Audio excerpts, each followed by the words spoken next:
ખેતરની અંદર સુતાએ બંને વૃદ્ધ દંપતીની હત્યા કરવામાં આવી હતી।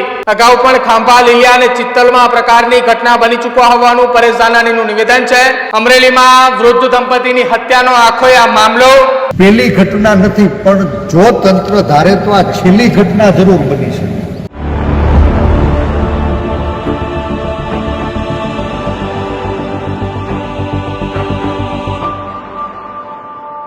નમસ્કાર, આપ જોઈ રહ્યા છો ન્યૂઝ રૂમ ને આપની સાથે હું છું પ્રદીપ। સમાચાર એ સૌરાષ્ટ્રથી સામે આવી રહ્યા છે કે જ્યાં અમરેલી જિલ્લાની અંદર એક વૃદ્ધ ખેડૂત દંપતીને હત્યાના મામલે હવે પૂર્વ વિરોધ પક્ષના નેતા અને અમરેલીના પૂર્વ ધારાસભ્ય પરેશ ધાનાણીએ પરિવારની મુલાકાત માટે પહોંચ્યા છે। અમરેલીમાં વૃદ્ધ દંપતીની હત્યાનો આખો આ મામલો કે જેમાં ખેતરની અંદર સુતાએ બંને વૃદ્ધ દંપતીની હત્યા કરવામાં આવી હતી। વડિયાના ઢુંડિયા પીપળિયા ગામે વૃદ્ધ ખેડૂત દંપતીની હત્યા થઈ હતી અને એ મામલે પૂર્વ નેતા વિપક્ષ પરેશ ધાનાણી એ પરિવારને સાંત્વના પાઠવા માટે ઢુંડિયા પીપળિયા ગામે પહોંચ્યા હતા। મૃતકના પરિવારજનોને સાંત્વના પાઠવા માટે કોંગ્રેસના પૂર્વ ધારાસભ્ય અમરેલીના પરેશ ધાનાણીએ ત્યાં પહોંચ્યા હતા। લૂંટના ઈરાદે કરપીણ હત્યા થવાથી પંથકમાં અરેરાટી વ્યાપી ગઈ હોવાનું પરેશ ધાનાણીનું નિવેદન સામે આવ્યું છે। આ નિવેદન આપતાની સાથે જ પરેશ ધાનાણીએ અમરેલીમાં કાયદો અને વ્યવસ્થાની સ્થિતિ એ કથલેલી હાલતમાં હોવાનું કહ્યું છે। ગુંડાઓ અને લૂંટારુઓને પોલીસનો કોઈ ભય ન રહે તો સમાજે ઉજાગર કરવો પડે, આ નિવેદન પરેશ ધાનાણીએ આપ્યું છે। ગામડાઓમાં રહેતા વૃદ્ધોની ચિંતા હવે શહેરની અંદર રહેતા તેમના પરિવારના લોકોને થવા લાગી છે અને જે આખી આ ઘટના બની છે, એ ઘટના બાદ પોલીસની નિષ્કાળજીના કારણે જીવ પર જોખમ મૂકીને લોકો ખેતરની અંદર રહેવા મજબૂર બન્યા હોવાનું પરેશ ધાનાણીનું આ નિવેદન છે। આવી ઘટના બીજી વખત ન બને અથવા ભવિષ્યમાં આવી કોઈ ઘટના ન બને તેને લઈને પોલીસે યોગ્ય કાર્યવાહી કરવી જોઈએ। અગાઉ પણ ખાંભા, લીલિયા અને ચિત્તલમાં આ પ્રકારની ઘટના બની ચૂક્યા હોવાનું પરેશ ધાનાણીનું નિવેદન છે। પહેલી ઘટના નથી, પણ જો તંત્ર ધારે તો છેલ્લી ઘટના જરૂર બની શકે છે, આ નિવેદન પરેશ ધાનાણી દ્વારા આપવામાં આવ્યું છે। પરિવારને સાંત્વના પાઠવ્યા બાદ વિરોધ પક્ષના પૂર્વ નેતા અને સાથે જ અમરેલીના પૂર્વ ધારાસભ્ય પરેશ ધાનાણીએ શું કહ્યું એ પણ સાંભળો। આજે વડિયાના ઢુંડિયા પીપળિયા ગામે બે વૃદ્ધોની નિર્મમ હત્યા થઈ ગઈ છે, કોઈ અજાણ્યા શખ્સો કરી ગયા છે અને આપ સાહેબ અહીં પધાર્યા છે, તો શું કહેશો એ બાબતે? ઢુંડિયા પીપળિયા મારું વડિયા તાલુકાનું હાંડા જેવું ગામ છે અને ગામના પાદરમાં 15 વર્ષથી એકલા રહેતા બે બુઝુર્ગ એવા દંપતીને ક્યાંક લૂંટના ઈરાદે અડધી રાતે એની નિર્મમ હત્યા કરવામાં આવી। આ કરપીણ હત્યાથી આખા પંથકમાં અરેરાટી વ્યાપી।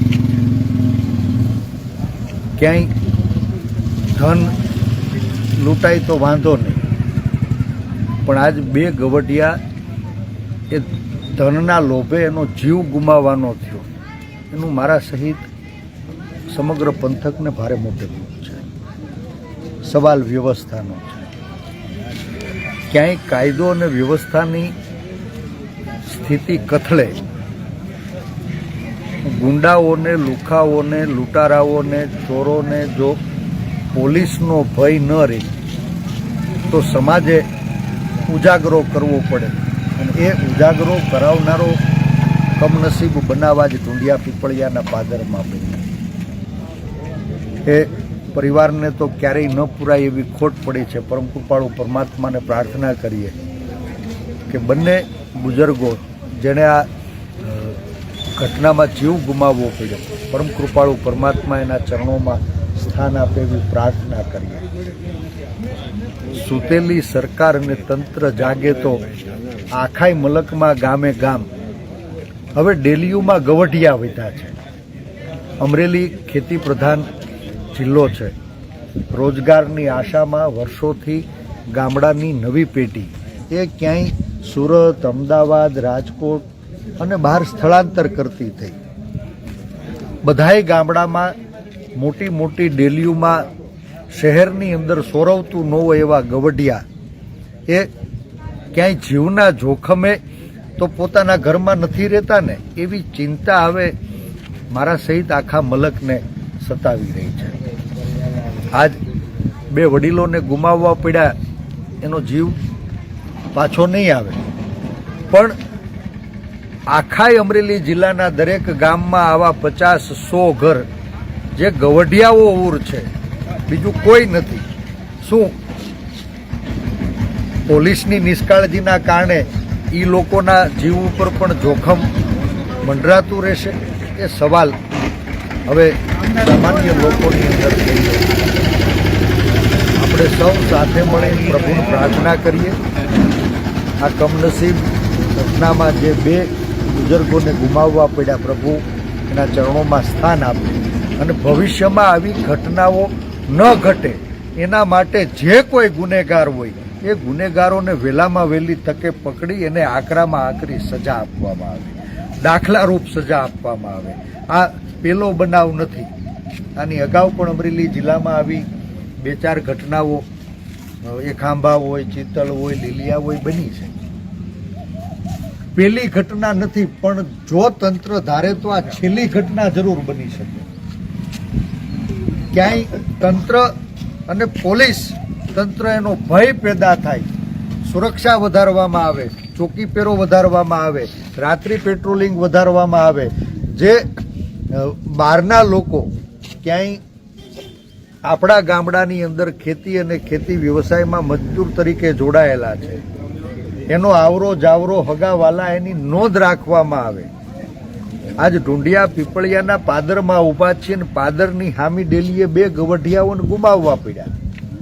કરોડો રૂપિયાનો ખર્ચો કરીએ છીએ.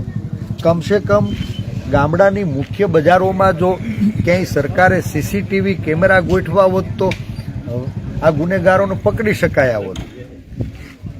લગભગ 17મી તારીખે રાતનો બનાવ છે. એકલા રહેતા હતા. 18 તારીખે સમી સાંજે ગામવાળાને ખબર પડી કે આપણે ત્યાં પાદરમાં આવી કમનસીબ ઘટના બની ગઈ છે.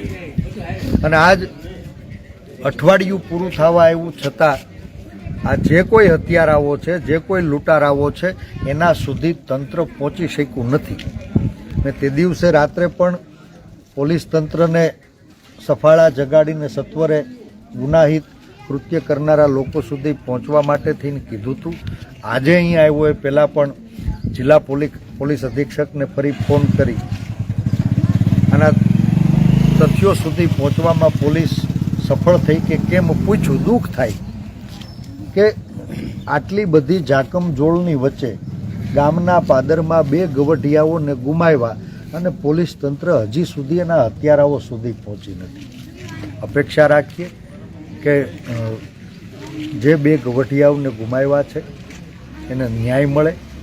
ભવિષ્યમાં આવી ઘટનાઓને રોકવા માટે જે કોઈ ગુનેગારો હોય એને કડકમાં કડક સજા મળે અને એ ગુનેગારો પકડાય નહીં, એને કડકમાં કડક સજા ન મળે ત્યાં સુધી જાહેર જીવનના કાર્યકર્તા તરીકે અમારે જ્યાં પણ રજૂઆત કરવાની થતી હશે, લડાઈ લડવાની થતી હશે, સરકારનો દરવાજો ખટખટાવવાનો થતો હશે તો નિષ્ઠાપૂર્વક એ ફરજ અમે સૌ નિભાવવાના છીએ અને અપેક્ષા રાખીએ કે ભવિષ્યમાં આવી ઘટનાઓને રોકવામાં આપણને સૌને સફળતા મળે. ધન્યવાદ. Thank you.